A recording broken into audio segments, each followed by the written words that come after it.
Welcome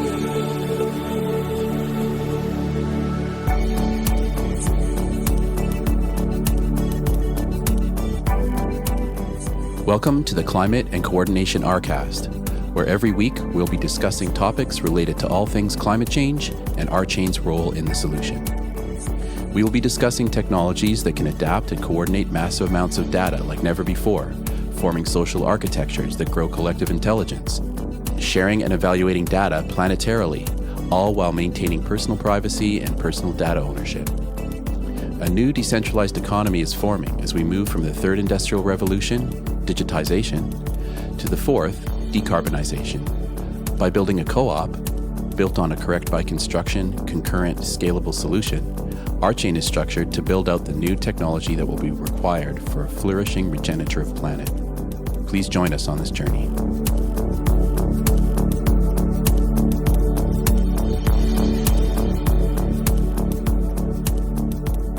Okay, welcome to this week's episode of the Climate and Coordination RCAST. Today there are a couple of good news stories that we wanted to share with the community, and the first one is being reported all over the place, but this is from CNN Politics, and it says here this is from Monday, March 29th by Liz Stark. It says, White House announces offshore wind energy initiative creating jobs and addressing the climate crisis. Offshore wind is something that people have been talking about for a really long time. And I think it's a growing sector, a growing energy sector. But it's really exciting now to see that the United States is really taking a bigger step towards this, which I think is probably part of the infrastructure sort of section of the goals for this year, but it could be just a project on its own. But either way, I think it's a really positive step forward. I'm just going to read a little bit here. The Biden administration announced Monday a massive coordinated effort to bolster offshore wind energy projects in the United States to jumpstart a clean energy revolution. That's in quotes there, what they say about it. As part of the new initiative, which spans multiple government agencies, the Departments of Interior, Energy, and Commerce committed to a shared goal of generating 30 gigawatts of offshore winds in the U.S. by 2030. This target will lead to employing more than 44,000 workers in offshore wind by 2030 and nearly 33,000 additional jobs in communities supported by offshore wind activity. Monday's offshore wind announcement comes at a time of intense debate over the future of clean energy and jobs in the United States, as the Biden administration turns its focus to infrastructure and addressing the climate crisis. I'm just going to read a slight bit more. This initiative also comes less than a week after the Biden administration announced its goal of reducing solar energy costs by 60% over the next decade. The Energy Department's goal will be supported by a nearly $128 million investment to lower costs, improve performance, and speed the deployment of solar energy technologies. Altogether, Biden's energy and climate vision aims to have the country powered entirely by a clean grid by 2035. So that was not a goal that I realized was happening, but apparently Biden is trying to get that going, which is only 14 years away, which is, I think, great. Having an entirely clean energy grid by 2035, I think it's important to say that that's probably not the same thing as being zero emission or carbon neutral, because there's so many other sources of carbon than just transportation, although transportation would be a really big one, and energy use, but there's also food and consumer goods, and there's lots of other places that we can work on using less carbon. But to try to get a clean grid by 2035 seems like a good goal. I think we can get there sooner. And I guess the next thing would be just to make sure that whoever is in the next administration doesn't undo all of this, because that's one of the problems with long-term environmental goals, is that different administrations can derail them. So anyway, I just wanted to share this good news because I feel that this is a great step forward, and people have been talking about doing more offshore wind for, I feel like, decades, and now finally there's a big push to do it, and I think it's going to really help with the job creation as well. So hopefully some people who maybe lost jobs in fossil fuels can work on this project or other similar projects. And the more people that get a new job in green energy, the less that people will be able to complain about the supposed war between climate and jobs. So what does anybody think about this one? Good news today, finally. Yeah, well, I think you're kind of hitting on a point there that it has to be whatever endeavor has to last more than 4 or 8 years. It has to kind of extend into other administrations, be them Democrat or Republican. And I think what has to happen is there has to be. Oh, Ian, I watched that Bill Gates TED Talks that you talked about. You gave me a link to. I finally watched it, and he really has some practical solutions. Really thought out stuff. And there was one quote that I heard him say that kind of really stuck to me, which is kind of the obvious, but it's just well worded. He basically said, "We need to shift from whether to get there to how to get there." And I think the shift is already happening. Um, but we have to make climate change mitigation apolitical. Um, and so it has to be agreed upon by all parties that it's something that needs to be done. Um, and I'm seeing it already happening. There actually has been less pushback than what I was expecting. Um, with Biden's approach towards climate change so far, and here in Canada, um, our right wing party accepts climate change. Generally speaking, I could say there's radicals on the right that don't, but as a party, I think they accept that it's really happening. So the weather to get there has been shifted. Um, I think I could maybe say the same for in Great Britain. I wish Steve Frost Talbot was here. So I think the shift is already happening to make climate change mitigation apolitical. I hope I'm right. Well, I really like the way Gates framed the problem, and how to get there is to reduce the green premium. And the green premium is simply the additional cost of choosing a clean technology over one that emits greater amount of greenhouse gas. And this cuts across all kinds of industries. Just before the call, we were talking about, for instance, the meat production. So the green premium, what you would pay for Impossible Burger versus Meat Burger, that extra price that you pay for the Impossible Burger is the green premium. So if you can get Impossible Burger on par in price with the Meat Burger, that would be wonderful. And one way to do that would be to switch the government subsidies from supporting meat production to supporting artificial meat production. So these are the kinds of governance changes that could really help reduce that premium. But that green premium applies across so many things, whether it's how you run your automobile to, my gosh, what about the cement production? I mean, there's a huge green premium there, or jet fuel. Some of these things are, we're only at the beginning of trying to figure out how to solve those green premium issues. But that's the way Gates frames everything in his book. Very cool.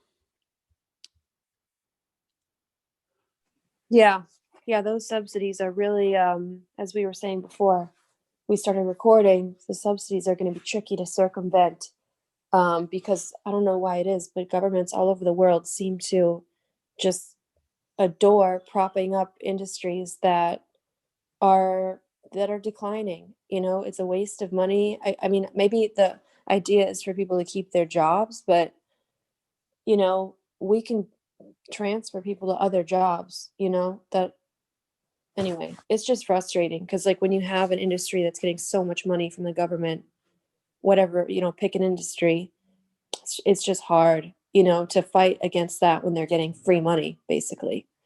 And then, that causes the price of the product to be artificially low. And then, of course, that will trigger Darryl to talk about the externalities that he always talks about, which is a big piece of it. We need to get together on that and realize that these externalities really cannot be ignored any longer. Are there any other comments about this, or should I go on to the next one? Okay. So this was a really interesting little piece I found. I can't even remember exactly where I found it because this blog or magazine is not really one I'm that familiar with. It's called Science Focus, the home of BBC Science Focus magazine. So I think this is owned by BBC, or maybe it's hosted by BBC. I don't know. But anyway, Science Focus magazine, it's a new publication that I found. Maybe it's not new. This is from March 29th from Ian Taylor. And the headline here says, coffee waste can supercharge the growth of new forests. Forests with the caffeine habit could recover 4 times sooner, ecologists say. So I thought this was very interesting. It says researchers spread coffee pulp, a waste product of coffee production, across old agricultural land, measuring 35 by 40 meters. The plot recovered 4 times faster than a control area. Talk about a caffeine boost. The results were dramatic, said Dr. Rebecca Cole from the University of Hawaii.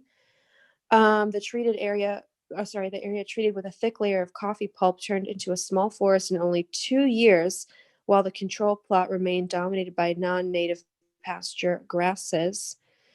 It says here, after 2 years, the area treated with coffee pulp have 80% canopy cover compared to 20% in the control area. The trees in the coffee pulp area were also 4 times taller, and there were significantly higher levels of nutrients in the soil, including carbon, nitrogen, and phosphorus. And soil is obviously, I know Greg talks about this all the time, Steve Ross Talbot also, is that we need to maintain the integrity of the soil, which is going to be a huge story, I think, coming up soon in the next few years, if it's not already becoming mainstream. It says here, the study conducted on land that underwent drastic deforestation in the 1950s shows that cheap, readily available waste products like coffee can accelerate the recovery of tropical forests. It's useful intel as the world aims to restore large areas of forest in line with the 2015 Paris Climate Agreement. It says the further research is needed because the study involved only a single site on flat land. We would like to scale up the study by testing this method across a variety of degraded sites in the landscape. It says this concept could be tested with other types of agricultural non-market products like orange husks. So I guess they would spread those around the forest floor instead of the coffee. It's just the last thing here. It says reforestation, and some people call that rewilding, also is a major element in global plans to decarbonize the planet. In the UK, climate experts have advised that the government plant 1.5 billion trees over the next 10 years to help the country meet its own climate targets. Obviously, one big problem with that is that you don't want to plant a bunch of the same tree because that's going to be an unhealthy habitat, and also it takes a long time for trees to grow, and the younger trees can't store as much carbon. But it sounds like if there's a way to make the forests grow faster, then possibly this could be a technique for rewilding different areas, which basically means that you just pretty much leave them alone and just protect them And that's basically it. I guess you could also replant some stuff, but the rewilding technique is really kind of more about leaving it alone. And the other thing I wanted to say about that, which was so fascinating, was I finally watched the new David Attenborough documentary on Netflix. It's called A Life on Our Planet. And basically he uses that, he says, as basically a witness statement over the course of his 90 plus year life of what's happening on planet Earth. And then in the second half of the film, after he's finished with his witness statement, he talks about climate solutions. And throughout the whole film, it's really fascinating that it starts and finishes in Chernobyl, of all places. And it's so interesting to hear him talk about Chernobyl, because you think of it as being this uninhabitable place. And I don't know anything about nuclear science, so I can't say anything about radioactive stuff, but the entire city or town of Chernobyl has been completely overrun by nature because nobody's been there in, I guess, at least a generation, maybe 2 generations. And so anyway, it was just interesting that in this witness statement, he talks about Chernobyl, and you get to see what Chernobyl looks like now and how much growth of nature and the animals that just walk around there. It's basically like a forest with huge skyscraper, well, not skyscrapers, but big apartment buildings and tall buildings in it, which is really weird to see. So anyway, if you're looking for some inspiration, A Life on Our Planet is a great place to look. So I'll pause there. Does anybody have any comments about that one? Well, I think that part of the solution is going to be using technology whichever way we can, and learning more about nature and how it can grow better is probably an important piece in the puzzle. I just met someone last week who introduced me to a new word. He called himself an agrologist. Do you guys know the term agrology? No. Yeah, I'd never heard of it either. So I looked it up on Wikipedia, and agrology is the branch of soil science dealing with the production of crops. And then, hilariously, the use of the term is most active in Canada, uh, which is really weird for me because I'm a Canadian. So it's, I guess, okay, it says agrology is synonymous with agriculture science. When used in Canada, it's nearly synonymous with the US term agronomy and has a meaning relating to agricultural soil science when used outside Canada. But this could actually be an area that we could, RChain could be potentially involved with. If you go to agrology.ag, it's all about data. Like, we analyze and protect your farm's data, you maximize your yield. So yeah, it's like the study of soil health and kind of micromanaging the data around it to optimize it. It's pretty cool. The guy I met is like super inspiring. That's a fascinating job, though. It's so interesting to think about the jobs that are going to be the most important jobs in the future. And I feel like a lot of them are kind of jobs that you would expect would have been big like 200 years ago. But now, because the earth is so screwed up, we need people to help with these basic tasks of how to preserve farming and how to, just do this basic stuff. And I actually know one person, I didn't know that term, but I had a friend who used to work at SpaceX, and he quit a few years ago to work in a some kind of sustainable farming project to help, say, I think similar thing, to help preserve soil. And I think that's going to be a major job sector, is experts in this stuff, because we absolutely need help. One thing I really liked about this film, A Life on Our Planet, is that they talk a little bit about some ways that farming is becoming more technologically advanced in Scandinavia, and the way that they're able to grow things inside in greenhouses in vertical trays, and how they're able to do it with way less water.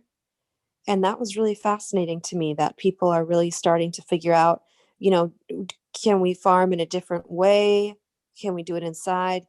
What can we do about water? Just, basically just taking the knowledge that humans have developed over farming for thousands of years and taking it into the next millennium is, I think, going to be really important, because maybe we're not going to grow our crops outside forever. I mean, probably try, but maybe we won't. Hopefully we will. But yeah, maybe we won't. Yeah. Yeah. I mean, it's just the world is changing so fast. And anyway, yeah, really crazy what's going on. So are there any other comments about this? Actually, that was my final story for today. So Darryl, I'm not sure if you have anything that you would like to share, or if there's anything anybody would like to talk about in general with this time. I really appreciate all the stories you brought up. Of course. They're quite interesting, and quite hopeful as well. But it's good to see stories about action, steps taken on our part to begin to address the reality. Yeah, I agree. Well, I have perhaps a segue to something that I was going to talk about. Great. The article is, the headline is "Digital Art NFTs are all the rage, but they're horrible for Mother Earth." Okay, so in this article, near the bottom, it says, "Counting the carbon cost of NFTs. Because they're dependent on a blockchain, NFTs use a lot of energy. Most creators still use Ethereum, a blockchain secured using a similar proof of work system to Bitcoin. This involves an energy-intensive computer function called mining. Specialist mining computers take turns guessing, blah, blah, blah, blah. Ethereum uses about 31 terawatt hours of electricity a year, about as much as the whole of Nigeria. It's very difficult to calculate exactly how much responsibility the NFT industry should take for Ethereum's carbon emissions. Ethereum was going to run with or without NFTs, but with the growing demand for digital art, NFT buyers and sellers are becoming liable for an increasing share of Ethereum's total energy use, and some artists are starting to think twice. French digital artist Joni Lemercier recently canceled the sale of 6 works after calculating the associated energy costs. The sale would use, in just 10 seconds, enough electricity to power the artist's entire studio for 2 years.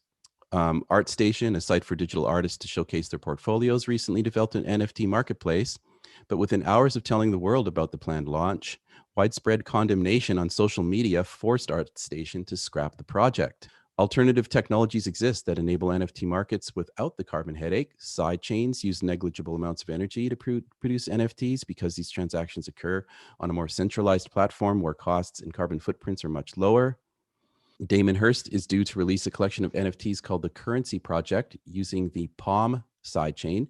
Hirst will still be accepting payment in Bitcoin, though, so his NFTs could still come with hefty carbon baggage. NFT enthusiasts argue that the increasing popularity of blockchain technology, with its voracious appetite for energy, provides incentives for upgrading energy grids from fossil fuels to renewable sources. Similar arguments have been made by the airline industry. In order to fund the efficiency innovations that could make aviation greener, people should fly more. For NFTs, evidence shows this approach is unlikely to work.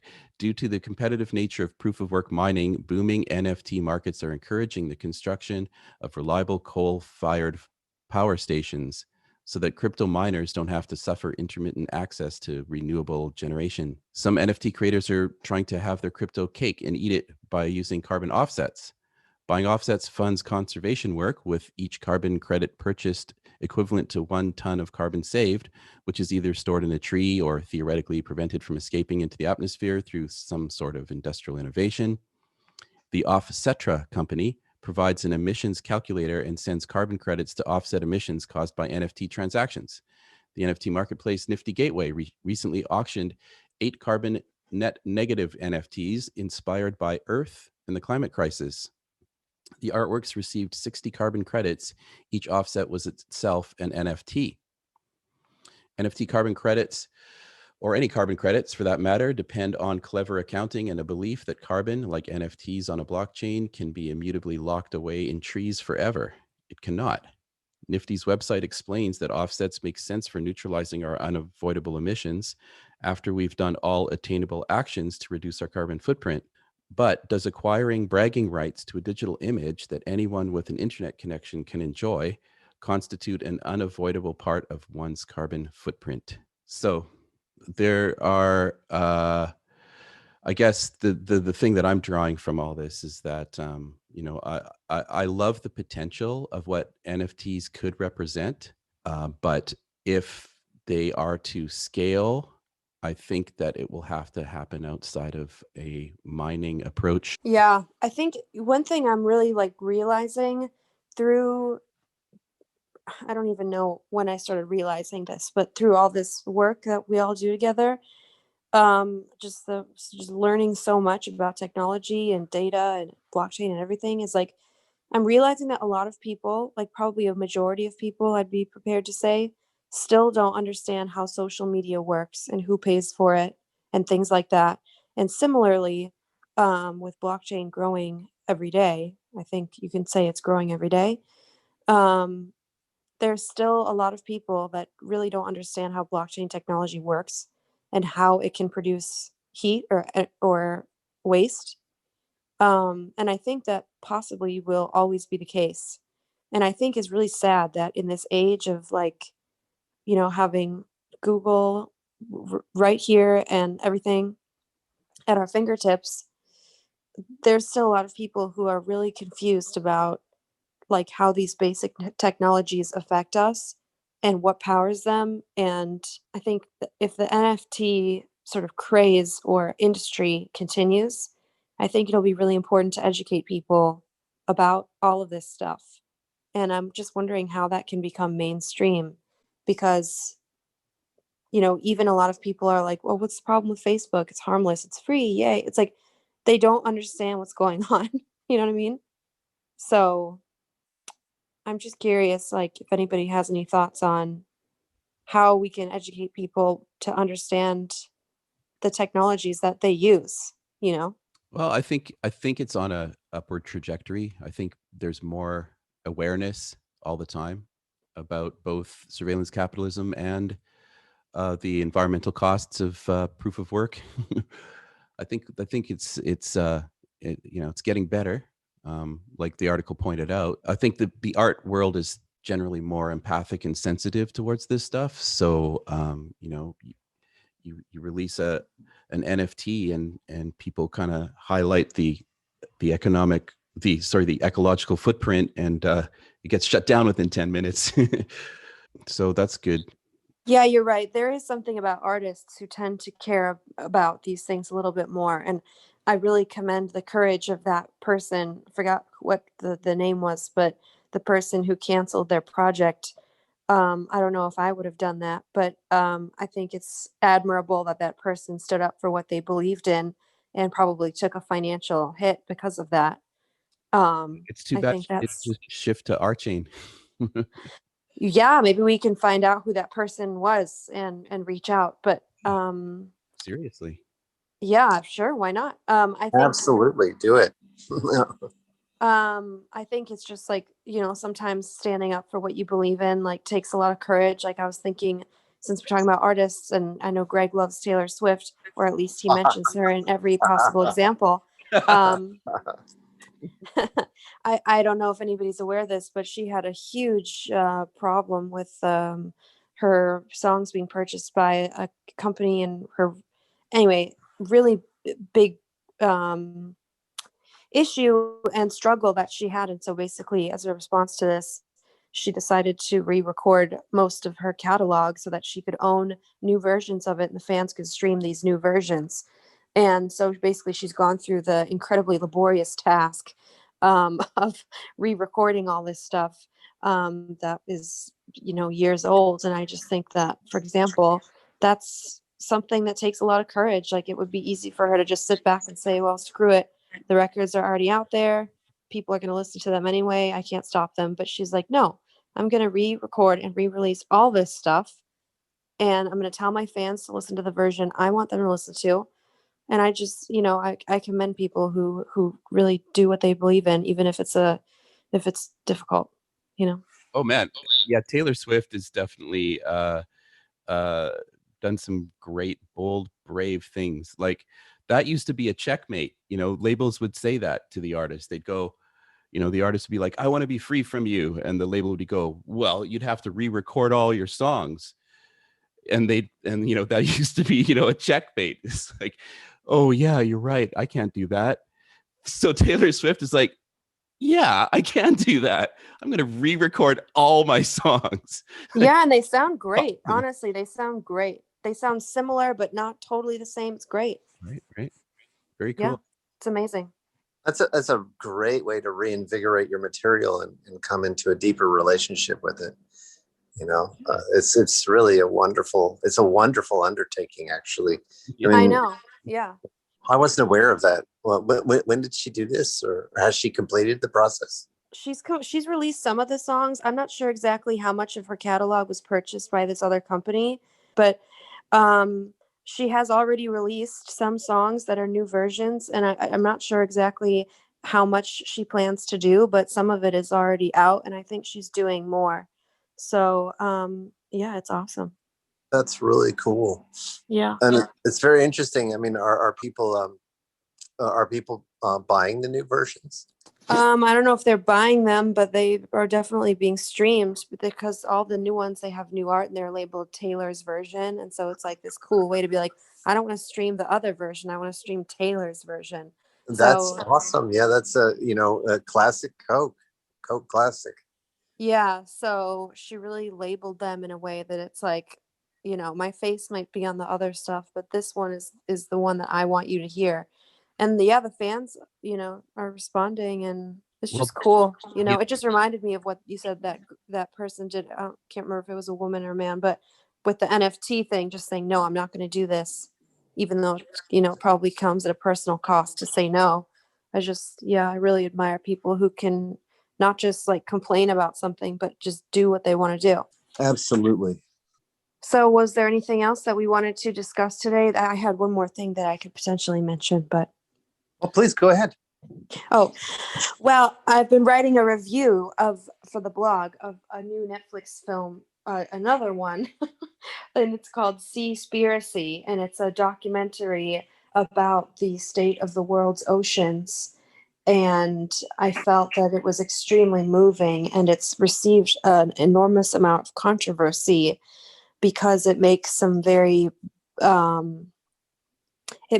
claims that make people uncomfortable and unhappy. But that's imagine life. That. Sorry. I said, imagine that.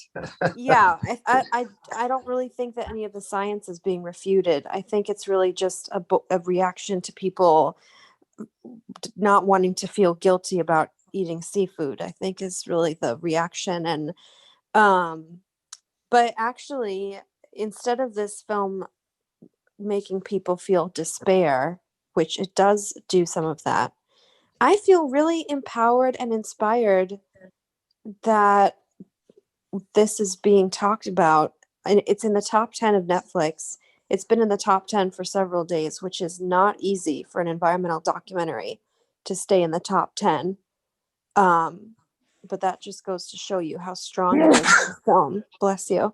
Well, thank you. Anyway, if people want to learn about the oceans, I feel that watching Seaspircay is just about the fastest and most strong education you could get. So just wanted to recommend that. I'll check it out. Yeah, thank you. That's a good one. Yes. I had another thing to bring up on the NFT tip. Oh, please.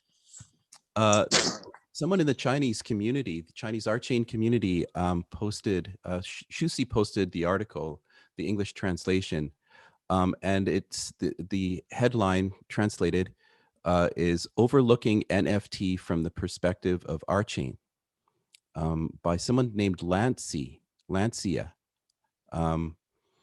from the Chinese community, and it's a beautiful article. And I would just kind of like summarize his or her points. The first point is that the rampant speculation around NFTs isn't the ideal way to exploit the bigger potential of what NFTs can represent. The second point is that there's a trend in society from the real to the virtual, and computing power accelerates this trend. So NFTs are part of this greater trend from the real to the virtual. His third point, or her third point, art, one of the oldest uniquely human activities, is no exception. NFTs represent the birthing of this revolutionary movement of art's value being expressed in the virtual space. And then the fourth point, RChain's technology has an advantage over others when examining the potential of NFTs. And I quote, this is the English translation, so bear that in mind. Recognizing the root cause, let's look at artistic creation from the perspective of RChain. How can RChain help artistic creation develop in virtual space? We know that the artworks corresponding to NFT are a pile of data plus the verification of the authenticity and integrity of the data by the program. RChain is based on Roland calculus. Roland calculus is a combination of data and program calculus with combinable scalability, OSLF, operational semantics and logical form, ensure the correctness and formal verification of combinatorial computing, plus CBC-Casper consensus algorithm ensures the integrity and security of distributed data and can provide an efficient and scalable basic platform for NFT mapping and circulation of virtual artworks. This has a great advantage over other unexpandable public chains. And this is where, to me, it gets really interesting. However, NFT is far from the goal of RChain. NFTs in their current state are dead data. And then I quote again, if it is solidified data, then virtual artworks have no advantage compared with real artworks. If virtual artworks are dynamic, changes, and can be interacted and combined, that greatly expands the boundary of virtual art and forms the advantage of dimensionality reduction and strike compared with real art. Some translation issues there. Therefore, the future virtual art must be the natural combination of data and programs which can be combined and created at low cost and can seamlessly interact with people and programs in the virtual space. Roland combinable genes are naturally suitable for the creation of this future virtual art. RChain is the basic platform for the operation of this virtual space.